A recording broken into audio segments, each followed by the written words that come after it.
నమస్తే. Today Andhra news bulletin కి స్వాగతం. వార్తల్లోని వివరాలు. ఆంధ్రప్రదేశ్ లో వేగవంతమైన పాలనపై ముఖ్యమంత్రి ఎన్ చంద్రబాబు నాయుడు మరోసారి స్పష్టమైన దిశానిర్దేశం చేశారు. కలెక్టర్ల సదస్సు రెండో రోజు నిర్వహించిన సమీక్షలో ఫైళ్ల క్లియరెన్స్ వ్యవస్థపై సీఎం కీలక ఆదేశాలు జారీ చేశారు. ప్రభుత్వ సేవలు ప్రజలకు త్వరగా చేరాలంటే ఫైళ్ల క్లియరెన్స్ లో వేగం అత్యంత ముఖ్యమని సీఎం పేర్కొన్నారు. సిఎస్ సెక్రటరీలు, హెచ్ఓడీలు నుంచి మండల స్థాయి అధికారుల వరకు అందరూ ఈ ఫైళ్లపై వేగంగా క్లియర్ చేయాలని ఆదేశించారు. మాన్యువల్ ఫైళ్లను దాదాపు పూర్తిగా తొలగించి ఈ ఆఫీస్ వ్యవస్థను మరింత బలోపేతం చేయాలని సూచించారు. 24 గంటల్లోపు ఈ ఫైల్స్ డిస్పోజ్ అయ్యేలా మంత్రులు, అధికారులు ప్రత్యేక శ్రద్ధ పెట్టాలని సీఎం తెలిపారు. ఫైళ్ల క్లియరెన్స్ లో ప్రతి అధికారి పనితీరును ప్రభుత్వం నిరంతరం మానిటర్ చేస్తోందని వెల్లడించారు. జిల్లాల్లో ఇంకా ఈ ఆఫీస్ పరిధిలోకి రాని ఫైళ్లను గుర్తించాలని, జిల్లా స్థాయిలో హెచ్ఓడీలు తప్పనిసరిగా ఈ ఫైల్స్ మాత్రమే రూపొందించేలా చర్యలు తీసుకోవాలని ఆదేశించారు. టెక్నాలజీతో పాటు హ్యూమన్ టచ్ కూడా పాలనలో కీలకమని సీఎం వ్యాఖ్యానించారు. ప్రజలకు సేవలందించే విషయంలో కలెక్టర్లు మరింత వినూత్నంగా ఆలోచించాలని సూచించారు. ఇది కూడా మీరు ఎక్కడెక్కడ ఎలిజిబిలిటీ ఉంటుందో అవన్నీ పెట్టి కంటిన్యూగా రివ్యూ చేయండి. 2 హౌస్ సైట్స్ మొత్తం కలిసి 2 లక్షల మందికి ఇంటి జాగాలు కావాలని ప్రిలిమినరీ ఎస్టిమేట్స్ ఇవి. జిల్లా కలెక్టర్స్ డిస్ట్రిక్ట్ వారిగా, విలేజెస్ వారిగా క్రాస్ చెక్ చేసుకోండి. పాలసీ 3 సెంట్లు రూరల్, 2 సెంట్లు అర్బన్.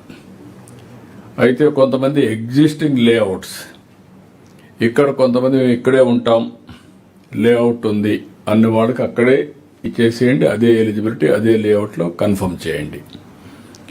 2, ఒకవేళ వాళ్ళు కానీ ఒప్పుకుంటే 2 సెంట్లు బదులు 3 సెంట్లు కావాలంటే వాళ్ళు మోడిఫికేషన్ చేసి ఎగ్జిస్టింగ్ లేఅవుట్లో అది కూడా ఇవ్వండి. ఈ 2 ఎక్సర్సైజ్లు అయిన తర్వాత బ్యాలెన్స్ బెనిఫిషరీస్, బ్యాలెన్స్ ఎవరైతే ఉన్నారో రిమైనింగ్ బెనిఫిషరీస్, కొంతమందికి అక్కడ ఉండడానికి కూడా విల్లింగ్ లేదు, కొంతమంది కొత్త వాళ్ళు ఉన్నారు. వీళ్ళని ఒకసారి ఎస్టిమేట్ చేయండి. ఎస్టిమేట్ చేసి ఇప్పటికీ ఏదైతే ఉందో ల్యాండ్ ఎక్కడెక్కడ మీకు పాసిబిలిటీ ఉందో డిస్ప్యూట్ లేకుండా ఇమ్మీడియట్ అక్విజిషన్ చేసి హౌస్ సైట్స్ ఇచ్చేసి ఈ హౌస్ సైట్స్ కూడా ఇండ్లు కట్టాలి. టోటల్ 10 లక్షల ఇండ్లు కట్టాలి. మీకు వచ్చేది 2 లక్షల ఇంటి జాగాలు ఇవ్వాలి. ఇవన్నీ కూడా ఉండేటన్ని అడ్జస్ట్ చేసిన తర్వాత ఎలిజిబుల్ అటు ఇటు 10,000, 20,000 ఉన్నా మీరు కన్సిడరేషన్ తీసుకుంటారు. స్టాచ్యురేషన్ మోడ్కి వెళ్తున్నాం, 100% ఇస్తున్నాం. తిరుపతి తాతయ్య గుంట గంగమ్మ జాతర సందర్భంగా దేవాదాయ శాఖ చేపట్టిన ఏర్పాట్లను రాష్ట్ర వైద్య ఆరోగ్య శాఖ మంత్రి సత్యకుమార్ యాదవ్ అభినందించారు. గంగమ్మ ఆలయానికి చేరుకున్న మంత్రి సారెను ఊరేగింపుగా తీసుకొచ్చి అమ్మవారికి సమర్పించి ప్రత్యేక పూజల్లో పాల్గొన్నారు. అనంతరం మీడియాతో మాట్లాడిన ఆయన రాష్ట్ర ప్రజా సమస్యలను పట్టించుకుని వైసీపీ నాయకులు తమిళనాడు రాజకీయాలపై మాట్లాడడం హాస్యాస్పదమని విమర్శించారు. తమిళనాడు గవర్నర్ పై కాంగ్రెస్ పార్టీ చేస్తున్న ఆరోపణని కూడా ఆయన ఖండించారు. మీరు జగన్మోహన్ రెడ్డి ఫోటో పెట్టడం వల్ల టీవీకి గెలిచింది అని చెప్పుకుంటున్నారంటే దానికి నేను చెప్తున్నాను, సరే నవ్వులాట వాళ్ళకి మామూలు అయిపోయింది. కాంగ్రెస్ గురించి మాట్లాడితే కాంగ్రెస్ పార్టీకి ఇటువంటి వాటి మీద మాట్లాడే నైతిక హక్కే లేదు. ఈ దేశంలో దాదాపు 115 సార్లు ప్రెసిడెంట్ రూల్ తీసుకొచ్చి ప్రజాస్వామికమైన ప్రభుత్వాలని కూలదోసి వాళ్ళ ప్రభుత్వాన్ని ఏర్పాటు చేసుకున్న పార్టీ అది. మన రాష్ట్రంలో కూడా అనేక సార్లు ప్రభుత్వాన్ని కూలదోయడం ఉమ్మడి ఆంధ్రప్రదేశ్లో కూడా జరిగింది. అత్యంత మెజారిటీతో ప్రజల ఆదరణతో పార్టీ పెట్టి గెలిచిన అన్న ఎన్టీఆర్ గారి ప్రభుత్వాన్ని కూడా కేవలం తన ఈగోకు నచ్చినట్టుగా నడవలేదని, ప్రతిపక్ష పార్టీకి సంబంధించిన నాయకుడని అత్యంత దారుణంగా ఆనాడు ఎన్టీ రామారావు గారి ప్రభుత్వాన్ని కూల్చివేసిన వైనం కూడా మనం చూసాం. ఇవాళ రాజ్యాంగానికి విలువనిస్తూ ప్రజాస్వామ్యబద్ధంగా ఎన్నికలు నిర్వహిస్తూ ప్రజల ఆదరణతో ప్రభుత్వాన్ని ఏర్పాటు చేస్తుంటే కాంగ్రెస్ పార్టీకి కంటగింపుగా ఉంది. ఒక ఓటమి కాదు, 2 ఓటమి కాదు, వరుస ఓటమిలతో రాబోయే రోజుల్లో కాంగ్రెస్ పార్టీ అనేది కనుమరుగయ్యే పరిస్థితి దేశంలో కనిపిస్తూ ఉంది. మొత్తం దేశం మొత్తాన్ని పాలించిన పార్టీ, అన్ని రాష్ట్రాల్ని సంవత్సరాల పాటు పాలించిన పార్టీ ఇవాళ ఒక పారాసైట్ లాగా ఇతర పార్టీల మీద ఆధారపడుతూ 2 సీట్లకు 3 సీట్లకు పోటీ చేయాల్సిన దౌర్భాగ్యకర పరిస్థితి ఎందుకు వచ్చిందో ఆ పార్టీ నాయకత్వం ఒకసారి ఆత్మ విమర్శ చేసుకోవాల్సిన అవసరం ఉంది. ఆ పార్టీ నాయకుడు పదే పదే నాయకుడిగా ప్రమోట్ చేస్తాలని చూస్తున్నప్పటికి కూడా ఆయన నాయకుడిగా ఎదగలేని క్రమాన్ని ఎందుకని చెప్పి ఒకసారి ఆత్మవిమర్శ చేసుకుంటే రాబోయే రోజుల్లో కాంగ్రెస్ పార్టీ అక్కడో ఇక్కడో మిగిలి ఉంటుంది, 1-2 సీట్లు వచ్చే అవకాశం ఉంటుంది. తిరుమల శ్రీవారిని ఇవాళ పలువురు ప్రముఖులు దర్శించుకున్నారు. జమ్మూ కాశ్మీర్ గవర్నర్ మనోజ్ సిన్హా, రాష్ట్ర మున్సిపల్ శాఖ మంత్రి పొంగూరు నారాయణ అభిషేక సేవలో పాల్గొని స్వామివారిని దర్శించుకున్నారు. దర్శనానంతరం రంగనాయకుల మండపంలో వేద పండితులు ఆశీర్వచనం పలకగా ఆలయ అధికారులు తీర్థ ప్రసాదాలు అందజేసి శేషవస్త్రంతో సత్కరించారు.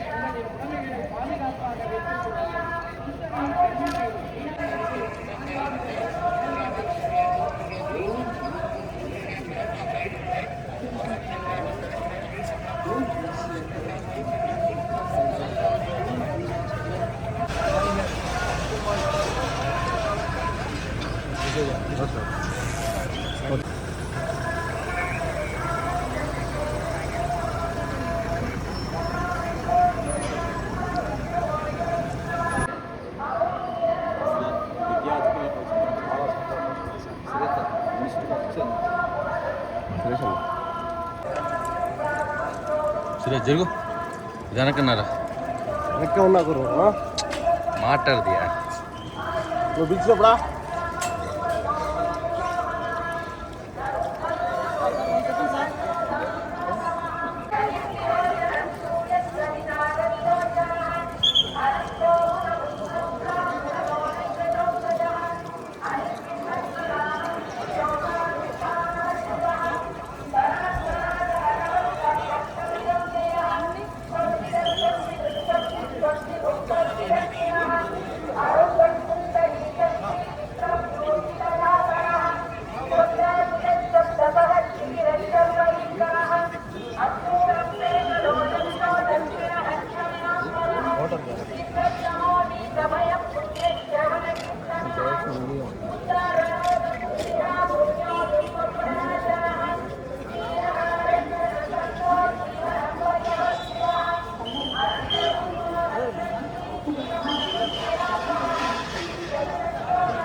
మంగళగిరి నియోజకవర్గంలో త్రాగునీటి సమస్య పరిష్కారానికి కీలక అడుగు పడింది.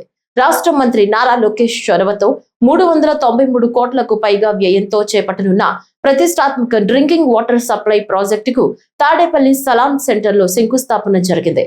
ఈ కార్యక్రమంలో AP MSIDC chairman Chillapalli Srinivasarao, NDA కూటమి నాయకులు పాల్గొని భూమి పూజ నిర్వహించారు. ఈ ప్రాజెక్టు అమలుతో మంగళగిరి పరిసర ప్రాంత ప్రజలకు శుద్ధమైన త్రాగునీరు అందుబాటులోకి రానుందని నాయకులు తెలిపారు. ఈ కార్యక్రమంలో MTMC commissioner Aleem Basha, Padmasali corporation chairman Nandam Abaddayya, TDP ధర్మకర్తల మండలి సభ్యురాలు తమ్మిశెట్టి జానకిదేవి, రాష్ట్ర ఐటీ విభాగం కోఆర్డినేటర్ చబాకుల లీలా కోటేష్ బాబు, తాడేపల్లి పట్టణ జనసేన అధ్యక్షుడు అంబటి తిరుపతిరావు, తాడేపల్లి మండల జనసేన అధ్యక్షుడు Samala Nageswararao, TDP politburo సభ్యులు గుత్తికొండ ధనుంజయరావు, టీడీపీ రాష్ట్ర కార్యదర్శి ఆకుల జయ సత్య, టీడీపీ గుంటూరు పార్లమెంట్ ప్రధాన కార్యదర్శి పోతినేని శ్రీనివాసరావు, తాడేపల్లి పట్టణ టీడీపీ అధ్యక్షుడు వల్లభనేని వెంకట్రావు, తాడేపల్లి పట్టణ 19వ వార్డు జనసేన అధ్యక్షుడు దినేష్ చక్రవర్తి, జనసేన నాయకులు జొన్నా రాజేష్, కూటమి నాయకులు, కార్యకర్తలు తదితరులు పాల్గొన్నారు. ఈ రోజున మంగళగిరి నియోజకవర్గ చరిత్రలో ఒక సువర్ణ అధ్యాయానికి శ్రీకారం లాగా కనిపిస్తూ ఉంది. దేనికంటే మంగళగిరి నియోజకవర్గ చరిత్రలోనే ఏనాడు లేనటువంటి మెజార్టీ, అత్యధిక మెజార్టీతో గౌరవనీయులు శ్రీ నారా లోకేష్ గారికి మంగళగిరి నుంచి ఇవ్వడం జరిగింది. దాన్ని ఆయన ఒక బాధ్యతగా వహించి మంగళగిరి రాష్ట్రంలోనే కాదు దేశంలోనే నెంబర్ 1 నియోజకవర్గంగా తీర్చిదిద్దాలనే సంకల్పంతో ఎన్నడూ ఎక్కడా లేనటువంటి ఒక మంచి కార్యక్రమం ఈ రోజున పేదలకి ఎవ్వరికీ అందరికీ అవసరాలతో తాగునీటి పథకం సుమారుగా 400 కోట్లతో ఈ రోజున మంగళగిరి నియోజకవర్గంలో ప్రారంభించడం జరిగింది. నిజంగా చాలా సంతోషం. దీనికంటే ఏదైతే ప్రజలకు ఇచ్చిన మాట ప్రకారం గౌరవనీయులు ఐటీ శాఖ మంత్రులు శ్రీ నారా లోకేష్ గారు ఈ రోజున మంగళగిరిలో ప్రతి ఒక్క అభివృద్ధి కూడా అంటే ఏదో ప్రగల్భాలు పలికి గత ప్రభుత్వాలు చూసాం మనం, ఎంతో దారుణంగా మాటలు, లేదంటే దౌర్జన్యాలు, లేదంటే హింస, వీటితోనే సరిపోయింది ఆ 5 ఏళ్ళు. కానీ మా ఎన్డీఏ ప్రభుత్వం వచ్చిన తర్వాత గౌరవనీయులు శ్రీ నారా చంద్రబాబు నాయుడు గారు ముఖ్యమంత్రిగా, అలాగే ఉప ముఖ్యమంత్రిగా శ్రీ కొణిదెల పవన్ కళ్యాణ్ గారు, అలాగే మంగళగిరి నియోజకవర్గం ప్రత్యేకంగా శ్రీ నారా లోకేష్ గారు ఒక ముందుండి ఈరోజు యువత అందరూ కూడా ఈరోజు అందరికీ ఏం కావాలి, మంగళగిరి నియోజకవర్గంలో ఈ 100 పడకల ఆసుపత్రి అయితేనేమి, కృష్ణానది రిటైనింగ్ వాల్ అయితేనేమి దాదాపు 250 కోట్లతో అది కానీ, మంగళగిరి నియోజకవర్గంలో హాస్పిటల్, అలాగే దాదాపు నాకు తెలిసి ఒక 2000 కోట్లతో ఈ రోజున మంగళగిరి నియోజకవర్గంలో అభివృద్ధి పనులకు శ్రీకారం చుట్టారు. రాజధాని అమరావతిలో మరో ప్రతిష్టాత్మక ప్రాజెక్టుకు శ్రీకారం చుట్టారు.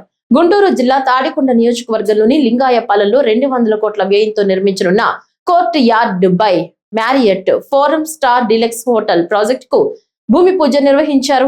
Southern globe hotels and resorts ఆధ్వర్యంలో చేపడుతున్న ఈ ప్రాజెక్ట్ అమరావతిలో హాస్పిటాలిటీ రంగ అభివృద్ధికి కొత్త ఊపునిస్తుందని నిర్వాహకులు తెలిపారు. అత్యాధునిక సౌకర్యాలతో 2 టవర్లలో నిర్మించనున్న ఈ హోటల్ ద్వారా వందలాది మందికి ఉపాధి అవకాశాలు లభించనున్నాయి. And this was a dream project for everybody, all of us. Like Vikram is also part of that, and the whole scene has been created by Krishna Mohanji. So it was a dream, long pending dream of 2019. We started this by chance. Chalo, it's a very good thing that Chandrababu Naidu has come again, and now we are going to build a very, very beautiful building in this area, and it will cater this convention hall also is coming, and we are also creating something like swimming pool, whole day dining, and so many things. We are creating very, very beautiful rooms with the Marriott, Courtyard by Marriott. Thank you so much. Thank you for coming here. Group ఇది యాక్చువల్గా ఆ group దాదాపు 40 సంవత్సరాలు ఈ సెక్టార్లో leading గ్రూప్గా ఉండి ఈ టూరిజం సర్వీస్ సెక్టార్లో చాలామంది కొన్ని లక్షల మంది సేవ చేశారు. ఆ గ్రూప్ ఇవాళ అమరావతిలో ఒక 4 star deluxe hotel court yard by Marriott స్థాపించడం చాలా ఆనందదాయక విషయం. ఇవాళ దాని ఫౌండేషన్ జరుగుతుంది. ఎందుకంటే ఇవాళ అమరావతి అనేది మనందరికీ తెలిసిందే, వరల్డ్లో ఫాస్టెస్ట్ గ్రోయింగ్ సిటీగా అమరావతిని డెవలప్ చేస్తారు మన సీఎం గారు. మరి దానిలో భాగంగా టూరిజం సెక్టార్ కూడా చాలా ఇంపార్టెంట్ సెక్టారు.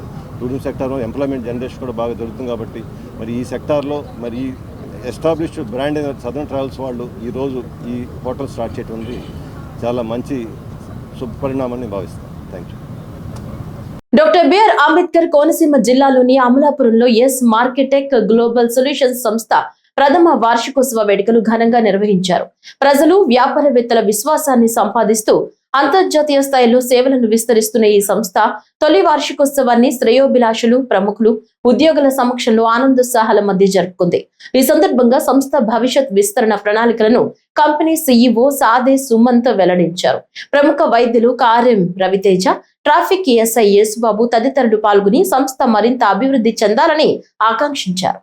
అదే CEO of S market global digital marketing and software solutions.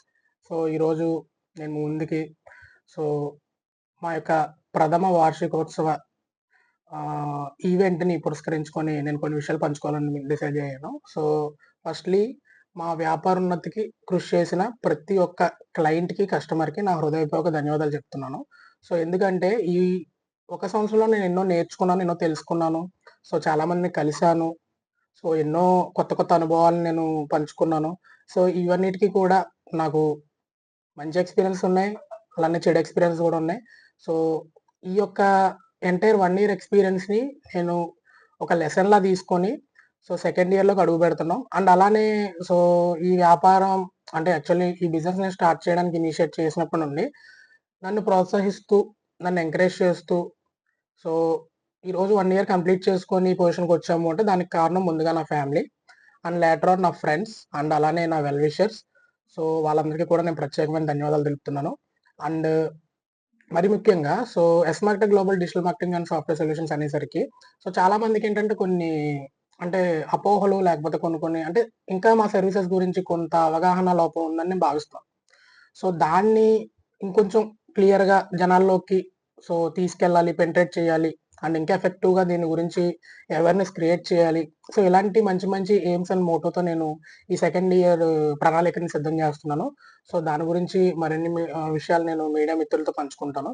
So అలాగే ముఖ్యంగా ఈరోజు పర్టికులర్గా ఈవెంట్ గురించి మాట్లాడాల్సి వస్తే నేను ఫస్ట్లీ కొంతమందికి నేను థ్యాంక్స్ చెప్పుకోవాలి. దాంట్లో ఫస్ట్ పర్సన్ వచ్చేసి మా మదర్.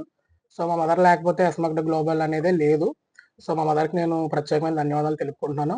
అండ్ ఆ తర్వాత సో నన్ను ఎప్పుడు ఎంకరేజ్ చేస్తూ సో జస్ట్ ఒక ఫోన్ కాల్ ఏవేలో ఉండే మా రవితేజ్ అన్నకి సో అన్న ఎంత బిజీ షెడ్యూల్ ఉన్నా ఏమన్నా కూడా నేను ఎప్పుడు ఫోన్ చేసి ఏం చెప్పినా కూడా ఖచ్చితంగా ఎంకరేజ్ చేస్తూ వస్తారు. సో అన్నకు కూడా నేను హృదయపూర్వక ధన్యవాదాలు తెలుపుకుంటున్నాను. అండ్ అలాగే ఇంకొక మెయిన్ పవర్ హౌస్ సో మా అర్జున్ అన్న. సో అన్నకు కొంచెం కెమెరా ఫీర్ ఉంది, ఆయన కెమెరా ముందుకు రారు. కాకపోతే ఏంటంటే కొంచెం ఆయన ఇచ్చే మోటివేషన్ కానీ ఆయన ఇచ్చే సపోర్టింగ్ కానీ నేను రుణపడి ఉంటాను. అండ్ అలాగే నా మిత్రులు, నా శ్రేయోభిలాషులు, నా కుటుంబ సభ్యులు సో అందరి సహకారంతో సో ఈ యొక్క ఈవెంట్ని మనం ఘనంగా జరుపుకున్నాం. అండ్ అలాగే మీడియా మిత్రులకు కూడా ప్రత్యేకమైన ధన్యవాదాలు తెలుపుకుంటున్నాను. అండ్ అలానే మరిన్ని వివరాలు అండ్ మా సర్వీసెస్ గురించి పూర్తిగా నేను మీకు అప్కమింగ్ నేను వివరిస్తాను. అండ్ అలానే ఇంకొక విషయం నేను పంచుకోవాల్సింది ఏంటంటే ఈ శుభ సందర్భాన్ని నేను తెలియజేస్తుంది ఏంటంటే మనం కంటెంట్ క్రియేషన్ కూడా స్టార్ట్ చేస్తున్నాం from smart global to create awareness for every business and every individual based on hour అంటే ఏంటంటే టు క్రియేట్ ప్రాపర్ అవేర్నెస్ అంటే ఏంటంటే ఏ వ్యాపారానికి ఎలాంటి సర్వీస్ అనేది సూటబుల్ అవుతుంది, ఎవరికి ఎలాంటి సర్వీస్ అనేది ఎలా ఉపయోగపడుతుంది, ఇలా ప్రతి ఒక్కటి కూడా ఈచ్ అండ్ ఎవ్రీ డే కన్సిస్టెంట్గా కంటెంట్ క్రియేట్ చేయడం అనేది జరుగుతుంది. అది కూడా అతి త్వరలో నేను దాని గురించి వివరాలు తెలియజేస్తాను. సో మాకు ఫోన్ కాల్స్ ద్వారా, మెసేజెస్ ద్వారా సో వివిధ సామాజిక మాధ్యమాల ద్వారా నాకు 2వ సంవత్సరంలోకి నేను అడుగు పెడుతున్నందుకు నాకు శుభాకాంక్షలు తెలిపిన ప్రతి ఒక్కరికి కూడా పేరు పేరు ధన్యవాదాలు తెలుపుకుంటున్నాను. మీ యొక్క ఆ సపోర్ట్, మీ యొక్క అనుబంధం, ప్రతిదీ మీ ప్రేమ ఆప్యాయతలు నాతో ఎప్పుడు ఇలానే ఉండాలని కోరుకుంటున్నాను. సో కోనసీమలో నేను ఫస్ట్ ఇనిషియేటివ్గా నేను స్టార్ట్ చేసిన ఈ వ్యాపారాన్ని కోనసీమ ప్రజలు చాలా బాగా స్వాగతించారు. అండ్ వాళ్ళు నాకు బాగా సపోర్ట్ చేశారు. అండ్ అలాగే మీడియా మిత్రులు కూడా నన్ను కూడా ఎంకరేజ్ చేస్తూ వస్తున్నారు. వారికి కూడా ప్రత్యేకమైన ధన్యవాదాలు తెలుపుకుంటున్నాను. సో ఇలానే మీ యొక్క ఆదరాభిమానాలు, ప్రేమానురాగాలు నా మీద ఇలాగే ఎప్పుడు ఉండాలని కోరుకుంటూ సెలవు తీసుకుంటున్నాను. Thank you very much. Palnadu జిల్లా సత్తెనపల్లిలో దొంగలు బీభత్సం సృష్టించారు. పట్టణంలోని గోళ్లముడి వారి వీధిలో అర్ధరాత్రి 2 బంగారు దుకాణాలను లక్ష్యంగా చేసుకున్న గుర్తు తెలియని దుండగులు తాళాలు పగలగొట్టి లోపలికి ప్రవేశించారు. ఒక దుకాణంలో సుమారు 3 కిలోల వెండి వస్తువులను అపహరించినట్లు సమాచారం. ఉదయం దుకాణ యజమానులు వచ్చి చూడగా వస్తువులు చిందరవందరగా కనిపించడంతో వెంటనే పోలీసులకు సమాచారం అందించారు. ఘటనపై కేసు నమోదు చేసిన పోలీసులు దర్యాప్తు చేపట్టి సీసీ కెమెరాల ఆధారంగా దొంగల కోసం గాలింపు చర్యలు కొనసాగిస్తున్నారు.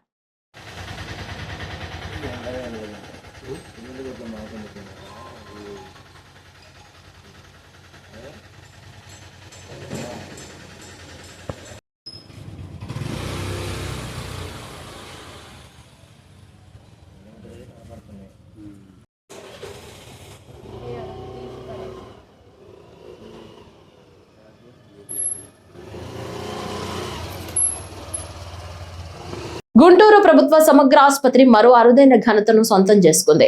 పేదలకు నాణ్యమైన వైద్య సేవలు అందిస్తూ కేవలం 2 సంవత్సరాల్లోనే 225 ఉచిత గుండె శస్త్రచికిత్సలు విజయవంతంగా నిర్వహించి రాష్ట్ర వ్యాప్తంగా ప్రత్యేక గుర్తింపు పొందింది.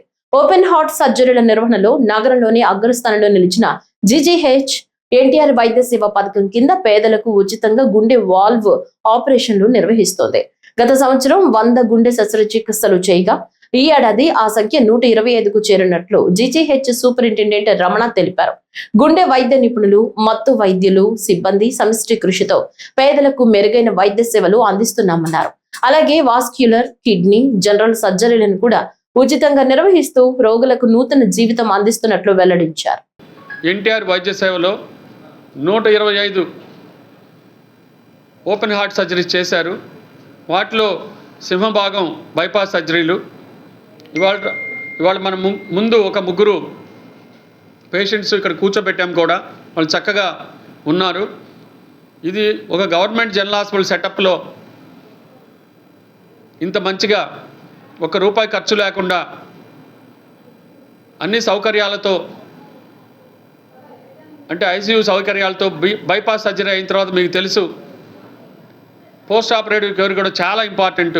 అలాంటి ఐసీయూ సెటప్ కూడా అద్భుతంగా ఉండి వాళ్ళకి కించిత్ ప్రమాదం కూడా లేకుండా చక్కగా చిరునవ్వుతో ఇక్కడి నుంచి డిశ్చార్జ్ అయిపోయే విధంగా మా కార్డియో థొరాసిక్ సర్జరీ టీము అలాగే వారికి ఆపరేషన్ థియేటర్లో అద్భుతంగా ఆపరేషన్ ఇచ్చి వాళ్ళందరినీ మళ్ళీ రికవర్ అయ్యేలా చూసి పోస్ట్ ఆపరేటివ్ కేర్ కూడా ఇస్తున్న మా అనస్థీషియా బృందానికి వీళ్ళందరికీ కూడా ఈ మీడియా ముఖంగా నా మనస్ఫూర్తి హృదయపూర్వక ధన్యవాదాలు తెలియజేస్తున్నాను. నా పక్కన ఇక్కడ హరికృష్ణ గారు ఉన్నారు, సిటీవీఎస్ హెచ్ఓడి వారికి ఇటు పక్కన కుప్పస్వామి గారు ఉన్నారు. వీరిద్దరూ అద్భుతంగా ఎంసీహెచ్ కార్డియో థొరాసిక్ సర్జరీ చదువుకొని ఈ గవర్నమెంట్ హాస్పిటల్ బయట ప్రాక్టీస్ చేస్తే చాలా డబ్బు గడించవచ్చు. అలాంటి సిచ్యువేషన్స్ అన్నీ పక్కన పెట్టి ఇక్కడికి వచ్చే పేదవారికి అత్యద్భుతమైన సేవలు అందించాలి అనే ఉద్దేశంతో వారి టీం అంతా కూడా పక్కన ఉన్నారు. యోగి సుందర్రావు గారు అట్లాగే అనస్థీషియా బృందం ఉన్నారు. ఇక్కడ మా అనస్థీషియా డిపార్ట్మెంట్ హెచ్ఓడి పోలయ్య గారి ఆధ్వర్యంలో ఎమ్మిమా గారి ఆధ్వర్యంలో అట్లాగే ఇక్కడ మన పక్కనే ఉన్నారు ప్రవీణ్, మీనా, స్వర్ణ, వీళ్ళందరూ కూడా అనస్థీషియా టీమ్గా ఏర్పడి ఆ ఆపరేషన్ జరిగే టైంలో మీరు చూస్తే ఆశ్చర్యపోతారు. బయటంతా మాకు ఇక్కడ కుదరదు, ఇది హార్ట్ మీద ఆపరేషను, టేబుల్ మీద కూడా చనిపోవచ్చు అని చెప్పిన వాళ్ళని ఇక్కడ ఈ అత్యద్భుతమైన గుండె ధైర్యం కలిగిన గుండె డాక్టర్లు వీళ్ళు చాలా కష్టం అలాంటి ఆపరేషన్లు చేయటము. పల్నాడు జిల్లా సత్తెనపల్లి నియోజకవర్గంలోని రాజపాలెం మండలం కొండమోడు గ్రామంలో అనుమానాస్పద ఘటన చోటు చేసుకుంది. ఆంజనేయ స్వామి ఆలయం సమీపంలోని బావిలో ఓ వ్యక్తి మృతదేహం లభ్యం అవడంతో స్థానికంగా కలకలం రేగింది. బావిలో శవాన్ని గుర్తించిన గ్రామస్తులు వెంటనే పోలీసులకు సమాచారం అందించారు. ఘటనా స్థలానికి చేరుకున్న పోలీసులు మృతదేహాన్ని బయటకు తీసి పరిశీలిస్తున్నారు. ఇది హత్య లేక ఆత్మహత్య అనే కోణాల్లో దర్యాప్తు కొనసాగుతోంది. మృతుడి వివరాలు ఇంకా తెలియరాలేదు.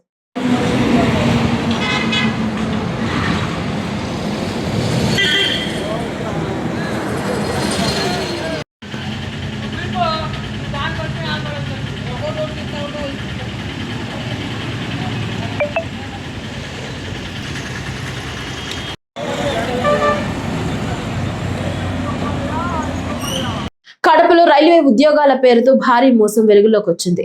ఉద్యోగాలు ఇప్పిస్తామని నమ్మబలికి తమ వద్ద నుంచి 34 లక్షల రూపాయలకు పైగా తీసుకుని మోసం చేశారని రిటైర్డ్ బ్యాంక్ ఉద్యోగి రవిచంద్ర ఆరోపించారు. సిపిఐ నాయకులతో కలిసి కడప ప్రెస్ క్లబ్ లో మీడియాతో మాట్లాడిన ఆయన, మ్యారేజ్ బ్యూరో ద్వారా పరిచయమైన యోహాను, అభినవ్ సింగ్ అనే వ్యక్తులు తన కుమారుడు కుమార్తెకు రైల్వేలో టీసీ ఉద్యోగాలు ఇప్పిస్తామని చెప్పారని తెలిపారు. మేనేజ్మెంట్ కోటాలో ఉద్యోగాలు ఉన్నాయని నమ్మించి మొదట 19 లక్షలు, తర్వాత విడతల వారీగా మొత్తం 34,50,000 రూపాయలు తీసుకున్నారని చెప్పారు. నెలలు గడిచినా ఉద్యోగాలు రాకపోవడంతో ప్రశ్నించగా నకిలీ అపాయింట్మెంట్ ఆర్డర్లు ఇచ్చారని తెలిపారు. అంతేకాకుండా తమ బంధువుకు కూడా ఉద్యోగం వచ్చిందని నమ్మబలికారన్నారు. సికింద్రాబాద్ రైల్వే స్టేషన్ లో ట్రైనింగ్ పేరుతో కొన్ని రోజుల పాటు రైళ్ల నెంబర్లు రాయించారని, అనంతరం ఇచ్చిన అపాయింట్మెంట్ ఆర్డర్లను ఢిల్లీలో రైల్వే అధికారులకు చూపించగా అవి నకిలీవని తేలిందన్నారు. ట్రైనింగ్ కావడానికి సికింద్రాబాద్ పోతే అది ఫేక్ అని తేలింది. తేలిన తర్వాత మేము గట్టిగా అడిగే లోపల ఫోన్ను స్విచ్ ఆఫ్ చేసి దొరకకుండా తిరుగుతాం ఇద్దరు. అందుకు మేము పోలీస్ స్టేషన్ను ఆశ్రయించినాము. సార్ బ్యాక్ డోర్గా మేము మాట్లాడుకుంటాము, మీకు జాబ్లో మేము కూర్చోబెట్టే బాధ్యత మాది అని నమ్మగలుగుతున్నారు సార్. మేనేజ్మెంట్ కూడా కింద మాకు డిపో మేనేజర్లకు అట్లా కేటాయిస్తారు, కొన్ని 5 జాబ్స్ అట్లా ఉంటాయి, దాంట్లో మేము కేటాయించుకుంటాము, మేము మాట్లాడుకుంటాము అనేట్టు ఉన్నారు సార్. అసలు సికింద్రాబాద్ డిఆర్ఎం ఆఫీసులని కూర్చోబెట్టినారు సార్. నేను 34,50,000 సార్. ఇది ఇద్దరికి సార్, ఇద్దరు అమౌంట్ నెఫ్ట్ ఫోన్పే సార్. అంత రికార్డు అంతా మామూలుగా తాలూకా పోలీస్ స్టేషన్లో సబ్మిట్ చేశాను సార్ అని చెప్పి ఆయన చెప్తే, యోహాన్ అనేటువంటి వాడు ఇప్పటికిప్పుడు 19 లక్షలు నాకు ఫోన్పే ద్వారా నెఫ్ట్ ద్వారా అమౌంట్ ట్రాన్స్ఫర్ చేస్తే నేను పైన మాట్లాడతాను, బ్యాక్ డోర్లో ఉద్యోగం వస్తుంది అనేటువంటిది.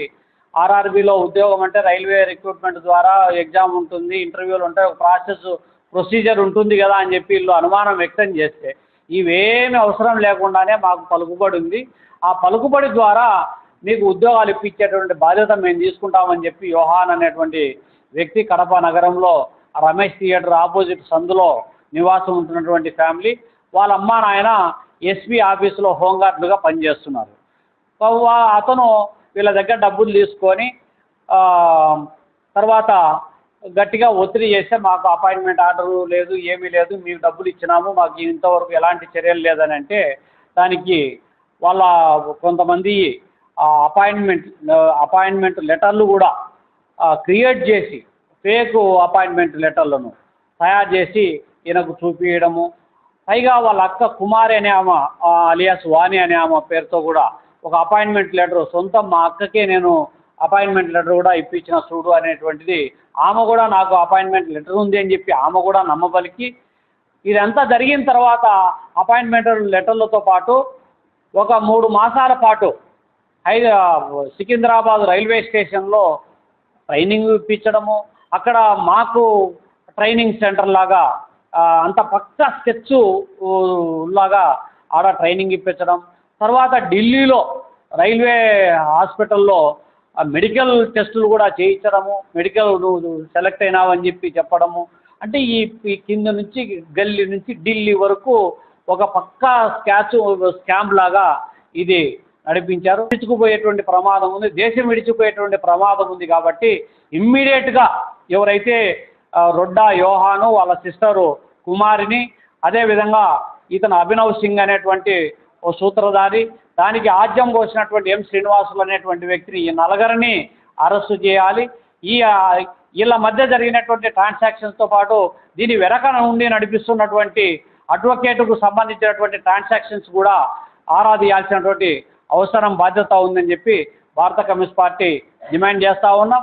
తమిళనాడు ఇన్ఛార్జ్ గవర్నర్ రాజేంద్ర విశ్వనాథ్ ఆర్లేకర్ వైఖరి అప్రజాస్వామికం, రాజ్యాంగ వ్యతిరేకం, అనైతికమని రాజ్యసభ మాజీ సభ్యులు కాంగ్రెస్ పార్టీ రాష్ట్ర media chairman doctor Narreddy Tulasireddy అన్నారు.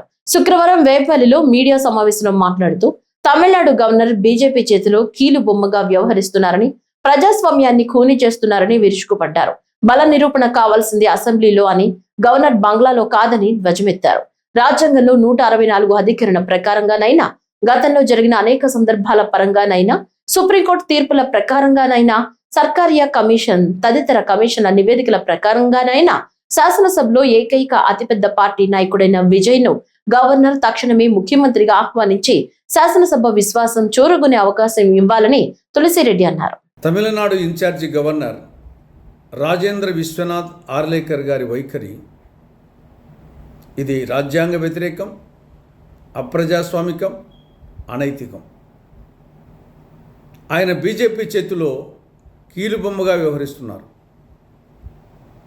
బీజేపీ ఆడింది ఆట, పాడింది పాట అన్న విధంగా ప్రవర్తిస్తున్నారు. ప్రజాస్వామ్యాన్ని నట్టి నడిబజారులో కూని చేస్తున్నారు. తమిళనాడులో 4 రోజులైంది, 4 రోజులుగా రాజ్యాంగ సంక్షోభం. ఇది గవర్నర్ క్రియేట్ చేసినటువంటి రాజ్యాంగ సంక్షోభం. తమిళనాడు అసెంబ్లీ ఎన్నికల్లో ఏ పార్టీకి మెజార్టీ రాలేదు, ఏ కూటమికి మెజార్టీ రాలేదు. ఇంకా ఈ నేపథ్యంలో ఏకైక అతిపెద్ద పార్టీని ఆ నాయకుని ఆహ్వానించాలి. గతంలో అనేక సందర్భాల్లో ఇదే విధంగా జరిగింది.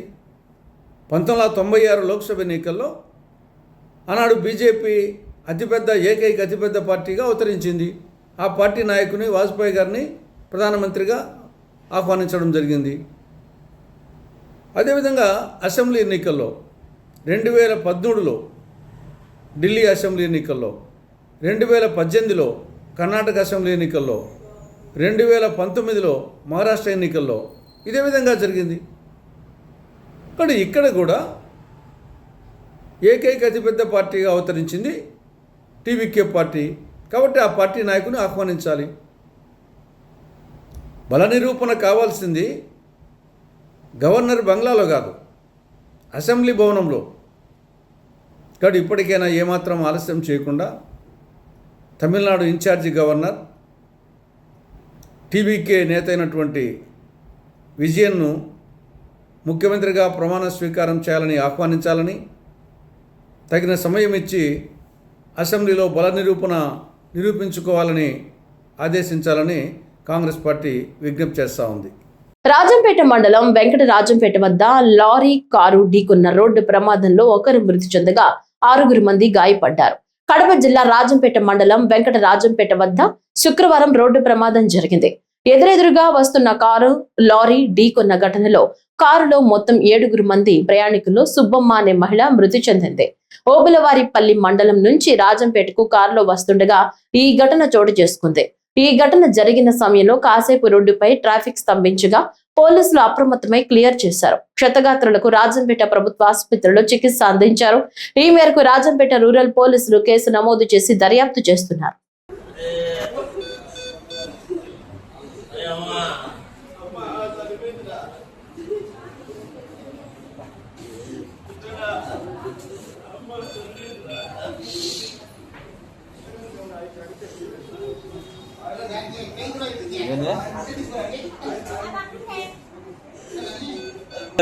అంటే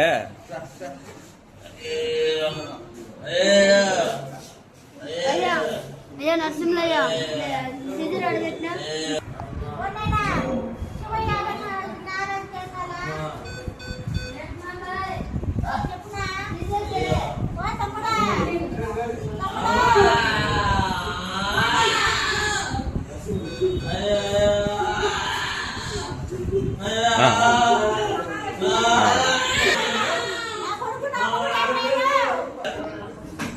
ప్రొద్దుటూరులో పేద ముస్లిం విద్యార్థులకు శుభవార్త. తాలీం-ఏ-హునర్ టాలెంట్ టెస్ట్ కు దరఖాస్తుల ప్రక్రియ ప్రారంభమైనట్లు వక్ఫ్ బోర్డు డైరెక్టర్ బేపారి జాకిర్ అహ్మద్ తెలిపారు. టీడీపీ రాష్ట్ర ప్రధాన కార్యదర్శి Shaik welfare development chairman VS Mukhtiar తో కలిసి ఆయన మీడియాతో మాట్లాడారు. ఈ నెల 12వ తేదీలోపు విద్యార్థులు ఆన్లైన్ లో దరఖాస్తు చేసుకోవాలని సూచించారు. 10వ తరగతి సిలబస్ ఆధారంగా maths, physical science, natural science అంశాల్లో ఈ నెల 17న టాలెంట్ టెస్ట్ నిర్వహించనున్నట్లు వెల్లడించారు. ఈ పరీక్షలో టాప్ 500 లో నిలిచిన విద్యార్థులకు ఐఐటి, జేఈఈ, నీట్, ఎంసెట్ లో కోచింగ్ తో పాటు ఉచిత రెసిడెన్షియల్ ఇంటర్ విద్య అందిస్తామని ప్రకటించారు. ప్రొద్దుటూరు ప్రాంతానికి చెందిన పేద ముస్లిం విద్యార్థులు ఈ అవకాశాన్ని సద్వినియోగం చేసుకోవాలని వారు కోరారు. సంక్షేమ శాఖ మంత్రివర్యులు, న్యాయశాఖ మంత్రివర్యులు ఎన్ఎండి ఫారూక్ గారికి, ముఖ్యంగా మనకందరికీ తెలుసు, మన రాష్ట్రంలోనే కాదు మన మొత్తం దేశంలో అత్యధిక వెనకబడిన సామాజికంగా, ఆర్థికంగా, విద్యాపరంగా, ఆరోగ్యపరంగా వెనకబడిన ఏదన్నా ఒక సామాజిక వర్గం ఉందంటే అది ముస్లిం సామాజిక వర్గం. మనకు ఈ మధ్యకాలంలో టైమ్స్ ఆఫ్ ఇండియా ఇచ్చిన సర్వే రిపోర్ట్స్ ప్రకారం కానీ, అంతకుముందు జరిగిన అనేక సర్వేస్లో కానీ వెనకబడిన సామాజిక వర్గం మన ముస్లిం కమ్యూనిటీ. మరియు ఈ మధ్య టైమ్స్ ఆఫ్ ఇండియా ఒక ఆర్టికల్ ప్రచురించేసింది. ఏమని? 10వ తరగతి తర్వాత అత్యధికంగా డ్రాప్అవుట్స్ అవుతున్న ఏదైనా కమ్యూనిటీ ఉందంటే అది ముస్లిం కమ్యూనిటీ. 10వ తరగతి తర్వాత 32% ముస్లిం పేద ప్రజలు, పేద విద్యార్థులు ఈ 10th తర్వాత విద్యను ఆపేస్తున్నారు. కారణం ఆర్థిక పరిస్థితి. వాళ్ళకు హైయర్ స్టడీస్ పోయేదానికి స్తోమత లేక చదువులను ఆపేస్తున్నారు. సో ఇవన్నీ మనసులో పెట్టుకొని మా యొక్క ఆంధ్రప్రదేశ్ రాష్ట్ర వక్ఫ్ బోర్డు చైర్మన్ గారు షేక్ అబ్దుల్ అజీజ్ గారు ఒక చారిత్రక నిర్ణయాన్ని తీసుకున్నారు. అదే తాలీమే-హునర్. తాలీమే-హునర్ అనేది ఇది పథకం కింద ఆల్రెడీ నెల్లూరు దగ్గర ఉండే కస్మూర్ దర్గాలో ఒక కుటుంబ మిషన్ శిక్షణా కేంద్రాన్ని ప్రారంభించారు. దాంట్లో అత్యాధునికంగా శిక్షణ పొంది పూర్తి చేసిన వారికి వాళ్ళకు మోటరైజ్డ్ మిషన్స్ అందుబాటులో తెచ్చి వాళ్ళ జీవన ప్రమాణాలు పెంచడం కోసం, వాళ్ళ ఉపాధి కోసం ఓ కార్యక్రమాన్ని స్టార్ట్ చేశారు. అదే తాలీమే-హునర్ కింద ఈరోజు ఈ యొక్క విద్య గురించి 10వ తరగతి చదివిన పేద విద్యార్థులందరికీ ఈ కార్యక్రమాన్ని అందుబాటులోకి తెచ్చారు. దీని యొక్క కండిషన్ ఏమంటే, ఎవరైతే 10వ తరగతిలో 75% అంతకు మించి మార్కులు తెచ్చుకున్నవారు, ఇప్పుడు స్టేట్ సిలబస్ అయితే 450 మార్కులు కట్ ఆఫ్ మార్కులు, సెంట్రల్ సిలబస్ అయితే ఇంకా 75% దానికి తగ్గట్టుగా ఉంటుంది. ఈ విద్యార్థులందరికీ ఒక టాలెంట్ టెస్ట్ను ఈ నెల 17వ తేదీ నిర్వహిస్తారు. ఆ టాలెంట్ టెస్ట్లో ఎవరైతే అత్యధిక మార్కులతో మెరిట్ ద్వారా వస్తారో, మొదట మెరిట్ ప్రకారం 250 మంది విద్యార్థులను సెలెక్ట్ చేసి వారికి కార్పొరేట్ కళాశాలల్లో, ఇంటర్మీడియట్ కళాశాలల్లో, పూర్తిగా రెసిడెన్షియల్ కళాశాలల్లో 100% ఉచిత విద్యాభ్యాసం ఇస్తారు. ఒక ఇంటర్మీడియట్ ఎడ్యుకేషనే కాకుండా దాంతో పాటు ఐఐటి, నీట్ మరియు ఎంసెట్ లాంటి ఈ ప్రవేశ పరీక్షలకు కూడా దాంట్లో ట్రైనింగ్ ఇప్పిస్తారనమాట. దానికయ్యే పూర్తి ఖర్చు రాష్ట్ర వక్ఫ్ బోర్డు బరాయిస్తుంది. అమరావతిలో రాష్ట్ర ముఖ్యమంత్రి నారా చంద్రబాబు నాయుడు నేతృత్వంలో 7వ కలెక్టర్ల కాన్ఫరెన్స్ 2వ రోజు కొనసాగింది. సచివాలయం 5వ బ్లాక్ లోని కాన్ఫరెన్స్ హాల్లో జరిగిన సమావేశానికి సిఎస్ సాయి ప్రసాద్, జిల్లాల కలెక్టర్లు, వివిధ శాఖల ఉన్నతాధికారులు హాజరయ్యారు. వైఎస్ఆర్ కడప జిల్లా కలెక్టర్ డాక్టర్ శ్రీధర్ చెరుకురి కూడా ఈ కాన్ఫరెన్స్ లో పాల్గొన్నారు. ఈ సందర్భంగా ఫైళ్ల క్లియరెన్స్, కేంద్ర ప్రాయోజిత పథకాల అమలు, డేటా లేక్, అవేర్, పీజీఆర్ఎస్ వంటి అంశాలపై సీఎం చంద్రబాబు సమీక్ష నిర్వహించారు. అలాగే సంక్షేమ పథకాలు, సూపర్ 6, త్రాగునీటి సరఫరా, హౌసింగ్, బీబీజీ రామ్జీ తదితర అంశాలపై చర్చించారు. లంచ్ బ్రేక్ అనంతరం డీజీపీ, జిల్లా ఎస్పీలతో ముఖ్యమంత్రి ప్రత్యేక సమావేశం నిర్వహించనున్నారు. రాష్ట్రంలో శాంతి భద్రతల పరిస్థితిపై సీఎం సమీక్ష చేపట్టనున్నారు.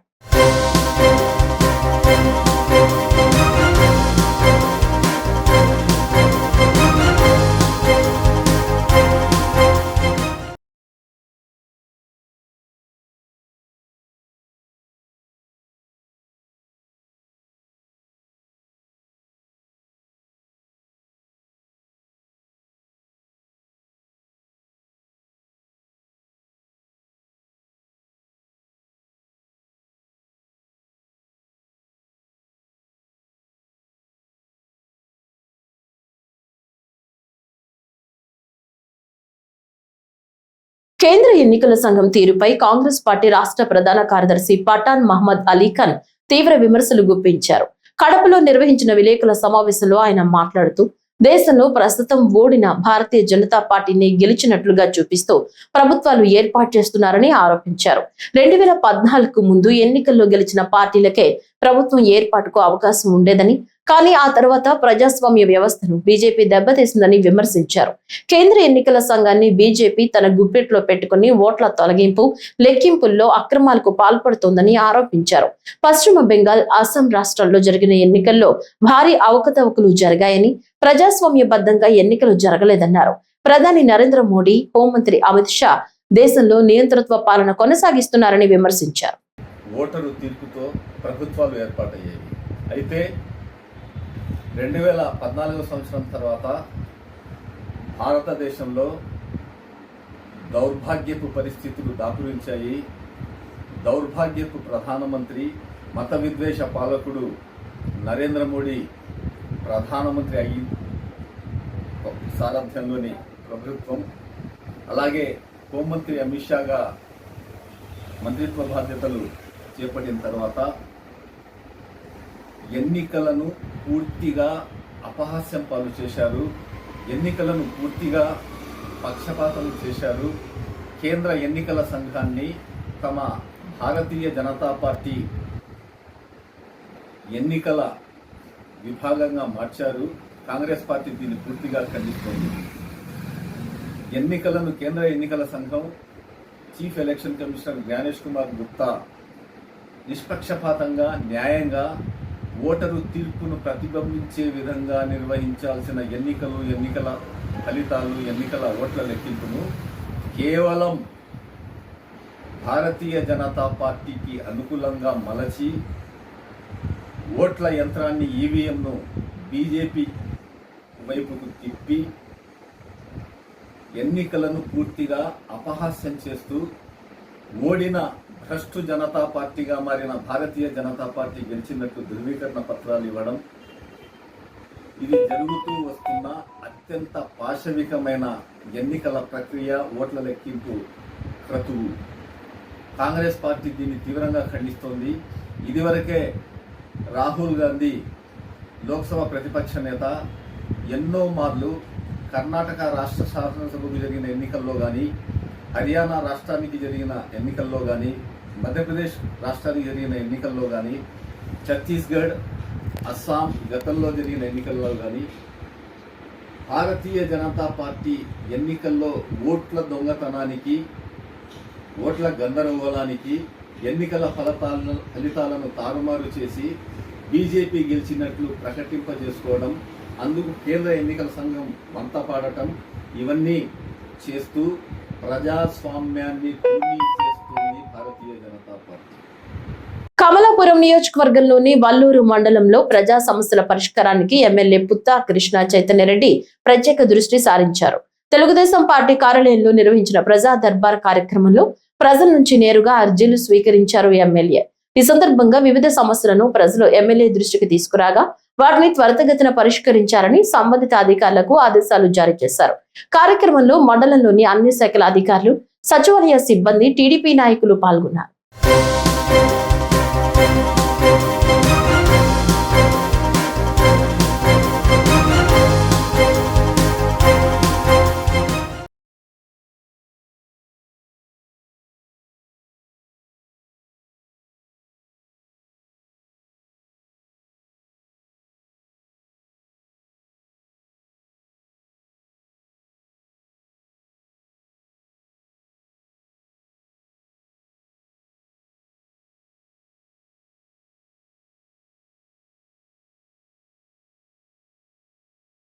కడప నగరంలో పారిశుద్ధ్య నిర్వహణపై నగరపాలక సంస్థ కమిషనర్ రాకేష్ చంద్ర ప్రత్యేక దృష్టి సారించారు. నేటి ఉదయం నిర్వహించిన మార్నింగ్ విజిట్ లో భాగంగా మాసాపేట సచివాలయం వద్ద పారిశుద్ధ్య పనులను ప్రత్యక్షంగా పరిశీలించారు.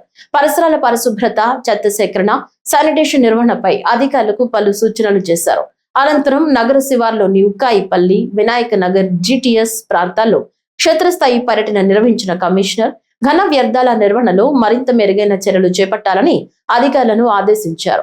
తదుపరి నగరపాలక సంస్థ కార్యాలయం పక్కన ఉన్న అన్నా క్యాంటీన్ ను ఆకస్మికంగా తనిఖీ చేసి అక్కడ అందిస్తున్న ఆహార నాణ్యతను పరిశీలించారు. ప్రజలకు పరిశుభ్రమైన, నాణ్యమైన ఆహారం అందేలా నిరంతర పర్యవేక్షణ కొనసాగించాలని సూచించారు.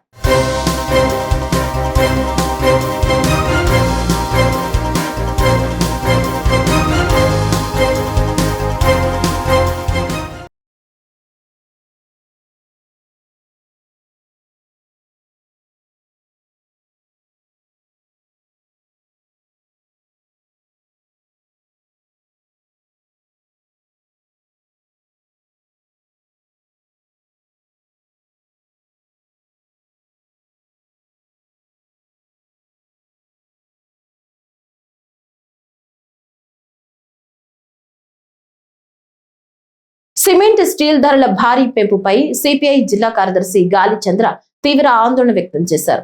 కడపలోని సిపిఐ కార్యాలయంలో నిర్వహించిన విలేకరుల సమావేశంలో మాట్లాడుతూ ఒకేసారి సిమెంట్ బస్తాపై 50 రూపాయలు, స్టీల్ టన్నుపై 20,000 రూపాయల వరకు పెంపు చేయడం నిర్మాణ రంగంపై తీవ్ర ప్రభావం చూపుతోందన్నారు. సొంతింటి కల నెరవేర్చుకోవాలనుకునే పేద, మధ్యతరగతి కుటుంబాలకు ఇది పెద్ద భారం అవుతుందని పేర్కొన్నారు.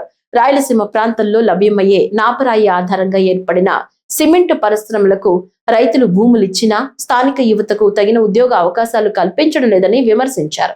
ఒక బస్తా పైన 50 రూపాయల నుంచి 70 రూపాయలు అదనంగా పెంచడం అనేటువంటిది నిర్మాణ రంగం పైన తీవ్రమైనటువంటి ప్రభావం చూపే అవకాశం ఉంది.